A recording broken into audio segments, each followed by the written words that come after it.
Augmentez votre estime de vous par vos succès. La société occidentale a une grande propension à mettre l'accent sur vos échecs plutôt que sur vos succès. Et ça commence tout petit avec vos notes à l'école et vos parents. Rappelez-vous quand vous étiez petit et que vous reveniez avec une excellente note en français et une mauvaise en maths. Bien souvent, les parents qui pensaient bien faire vous demandaient alors de mettre tous vos efforts sur les maths pour rattraper votre mauvaise note. Le problème, c'est que c'était une grave erreur parce qu'ils auraient jamais pu faire de vous un premier de la classe en maths qui n'était pas votre point fort. C'était pas votre talent et les connexions synaptiques dans votre cerveau étaient pas là pour vous permettre d'exceller dans cette matière. Donc non seulement vous perdiez du temps à bosser les maths qui n'étaient pas votre matière favorite, mais en plus vous perdiez un temps précieux à ne pas bosser le français qui était votre force. Mais ce qui s'est passé, c'est qu'on a mis l'accent sur vos échecs, sur ce qui allait pas.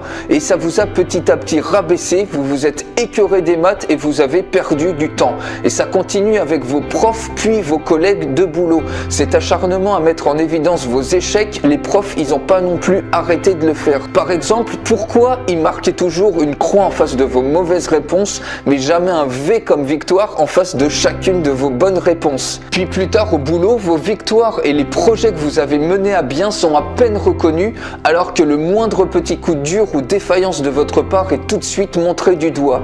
Le problème, c'est qu'au fil des années, votre cerveau a été formaté à n'accorder que peu de valeur ou carrément oublier vos succès et toujours plus d'énergie était mise en avant sur vos échecs. Il est donc maintenant primordial de ne pas oublier vos succès passés car il existe une relation étroite entre vos succès et l'estime que vous avez de vous-même aujourd'hui. Si parfois vous manquez d'estime de vous, c'est que vous avez oublié tous vos succès à cause du conditionnement de la société. Ce qu'il faut savoir, c'est qu'un succès, c'est pas uniquement un événement incroyable. Vous avez eu des milliers de succès dans votre vie. La première fois que vous avez parlé en public, c'est un succès. Le premier site web que vous avez créé, c'est un succès. Votre premier voyage à l'étranger, c'est un succès. Votre nouvelle ceinture de karaté, c'est un succès. Votre permis de conduire, c'est un succès. Votre premier plat cuisiné tout seul, c'est un succès. Alors maintenant, vous allez lister pas moins de 50 succès que vous avez eu depuis votre enfance jusqu'à maintenant et qui sont importants pour vous.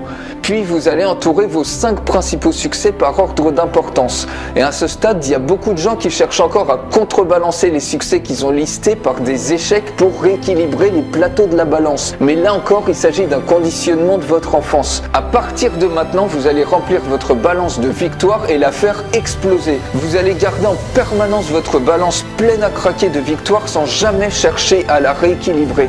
L'auto-rabaissement ou les gens qui vous rabaissent, c'est terminé. Rappelez-vous toujours de ces succès dès que vous sentez que vous perdez de l'estime de vous-même, puis continuez votre route en bombant le torse parce que c'est vous qui allez changer le monde.